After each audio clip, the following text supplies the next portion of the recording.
Saudara-saudara yang dikasihi Tuhan, bahan utama untuk khotbah minggu ini di Minggu Transfigurasi terambil dari kitab Keluaran pasal 34, ayatnya yang ke-29 hingga ayatnya yang ke-35. Firman Tuhan demikian: Ketika Musa turun dari Gunung Sinai, kedua loh hukum Allah ada di tangan Musa. Ketika ia turun dari gunung itu, tidaklah ia tahu bahwa kulit mukanya bercahaya, oleh karena ia telah berbicara dengan Tuhan. Ketika Harun dan segala orang Israel melihat Musa, tampaklah kulit mukanya bercahaya, maka takutlah mereka mendekati dia. Tetapi Musa memanggil mereka.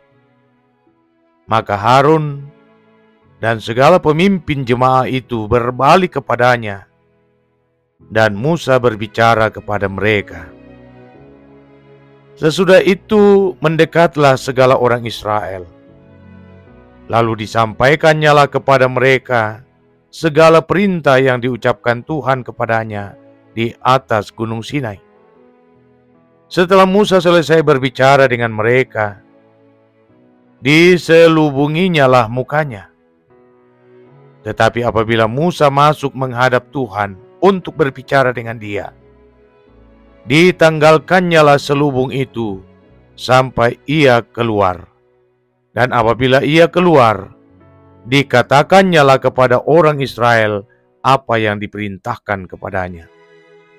Apabila orang Israel melihat muka Musa, bahwa kulit muka Musa bercahaya, maka Musa menyelubungi mukanya kembali sampai ia masuk menghadap untuk berbicara dengan Tuhan. Demikian sabda Tuhan, terpuji namanya. Amin. Tema kita, berbaliklah, lihatlah kemuliaan Tuhan. Shalom saudara-saudara yang saya kasihi di dalam Tuhan. Salam sejahtera, salam sehat buat kamu semua. Saudara-saudara, disadari atau tidak, diakui atau tidak, keberadaan kita hari ini tidaklah terlepas daripada sejarah hidup yang telah kita lalui dalam perjumpaan dengan orang lain, dengan orang-orang di sekitar kita, dengan apa yang kita baca, dengan apa yang kita lakukan, dengan apa yang kita dengar, dan dengan apa yang kita lihat. Dan karena itu saya sepakat dengan ungkapan orang bijak bahwa dengan siapa kita sering berjumpa dan berinteraksi, kita akan membangun pergaulan dengannya, maka kita akan semakin serupa dengan dia.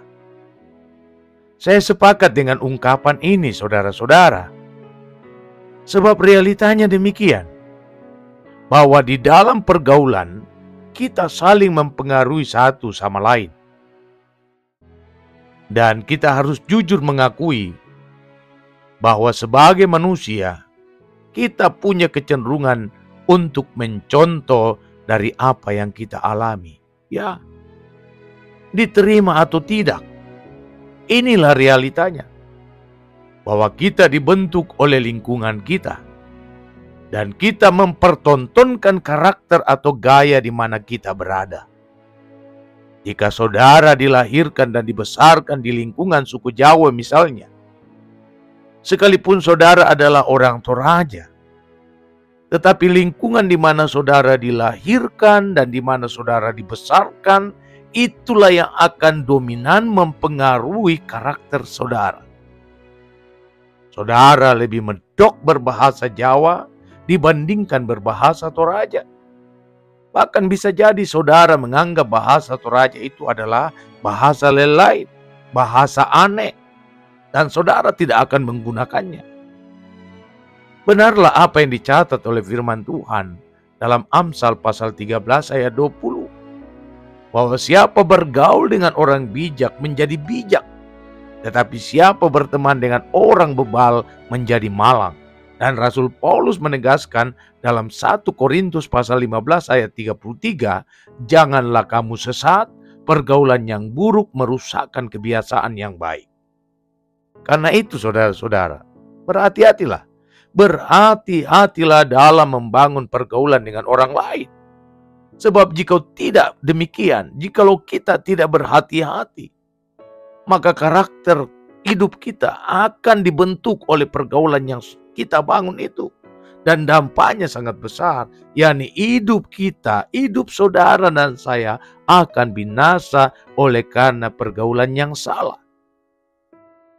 Nah, bagian bacaan yang menjadi bahan utama khotbah kita di Minggu Transfigurasi ini, yakni dari kitab Keluaran, mengisahkan tentang perubahan yang terjadi pada wajah Musa, yakni wajahnya bercahaya. Pertanyaannya sekarang, mengapa Musa wajahnya bercahaya? Mengapa wajahnya bercahaya? Alkitab saudara-saudara mengatakan, karena dia telah berbicara dengan Tuhan. Dan Alkitab juga menggambarkan bagaimana Allah berbicara dengan Musa sama seperti seorang sahabat berbicara dengan sahabatnya. Musa mengalami persekutuan yang begitu intens dengan Tuhan, sehingga pengaruh Tuhan atas hidupnya begitu besar. Dan wajarlah jika pergaulannya dengan Tuhan memberi dampak yang sangat dahsyat, di mana kemuliaan Tuhan nampak pada kulit wajah Musa sehingga menjadi cemerlang. Inilah yang saya katakan, bahwa pengaruh pergaulan itu sangat dahsyat dalam perjalanan hidup setiap orang. Dan saya mau tegaskan bahwa jika saudara secara intens bergaul dengan Tuhan, maka pergaulan yang dibangun dalam ketekunan beribadah dengan Tuhan, bersekutu dengan Tuhan, tekun berdoa dan memuji Tuhan, tekun membaca firman Tuhan, maka hidup saudara dan saya akan memancarkan kemuliaan Allah. Attitude saudara atau attitude orang yang takut akan Tuhan, itu dampaknya sangat besar, yakni kita akan disegani, kita akan dihargai dan dihormati oleh orang lain.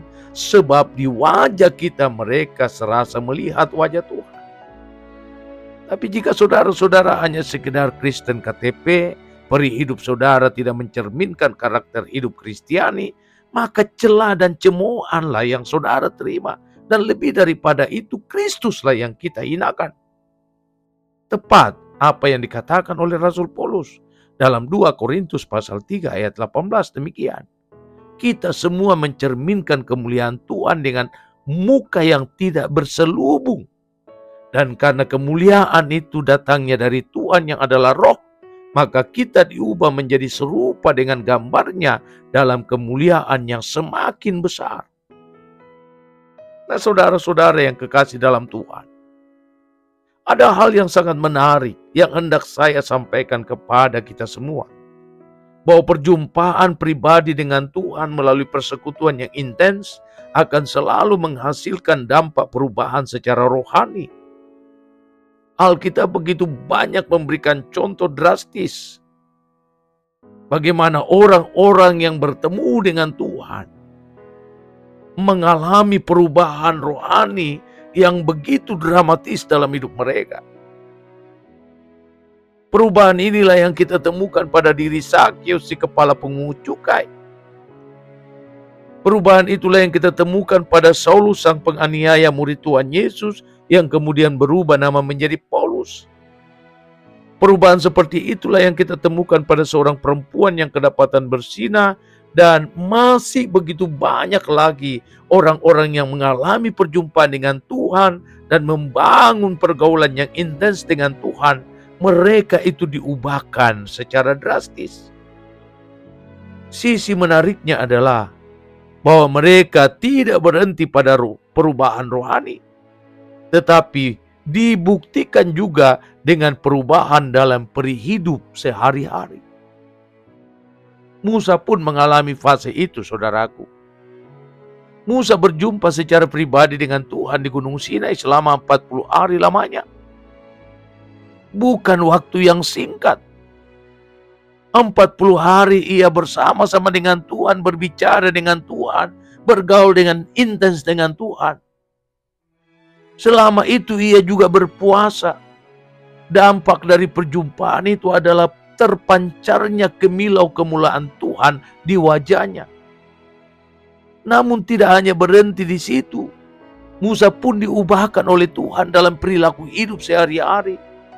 Ia yang dulunya dikenal rendah diri, seorang yang penakut, kini memiliki keberanian yang begitu besar dan dahsyat untuk menyampaikan perjanjian dan hukum-hukum Allah kepada umat Israel, agar umat mentaatinya.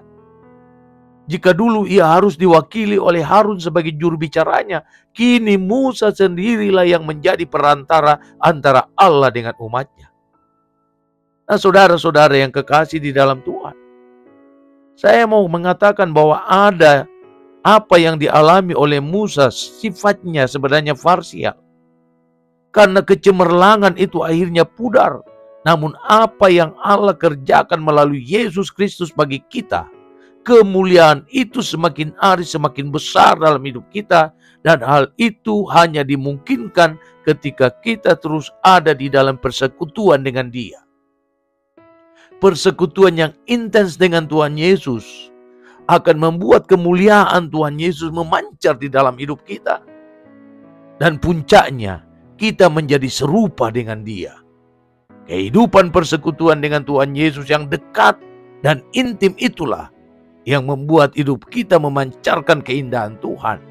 Bukan berdasarkan kekuatan kelebihan kita, tetapi karena kekuatan Allah yang bersumber dari pergaulan bersama dengan Dia. Hal yang juga patut diingat saudara-saudara. Musa tidak cukup hanya memantulkan kemuliaan Tuhan. Tapi Musa harus menyampaikan kebenaran firman yang Tuhan titipkan kepada dia. Dan tentu sebagai orang percaya, hidup kita haruslah menjadi hidup yang memuliakan nama Tuhan. Dan menyatakan keindahan Tuhan melalui transformasi oleh kuasa Roh Kudus. Sifat-sifat kita harus dipengaruhi dan diubahkan seperti karakter Kristus. Sehingga tanpa kita perkatakan firman Tuhan kepada orang lain, hidup kita akan berbicara kepada mereka dan hidup kita menjadi pantulan dari firman itu sendiri. Mereka akan menyaksikan peri hidup kita lalu memuliakan Bapa kita di sorga. Tidakkah itu yang disampaikan oleh Tuhan Yesus dalam Matius pasal 5 ayat 16?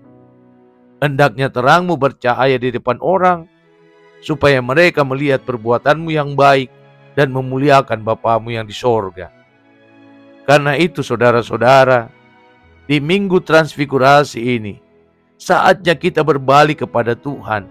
Kita mengambil sikap yang tegas untuk meninggalkan cara hidup kita yang lama, yang hanya mau mengikuti kata hati kita sendiri, dan sekarang kita berkomitmen untuk mengikuti apa kata Tuhan dan siap untuk melakukan apa yang Tuhan kehendaki di kehidupan kita sehari-hari.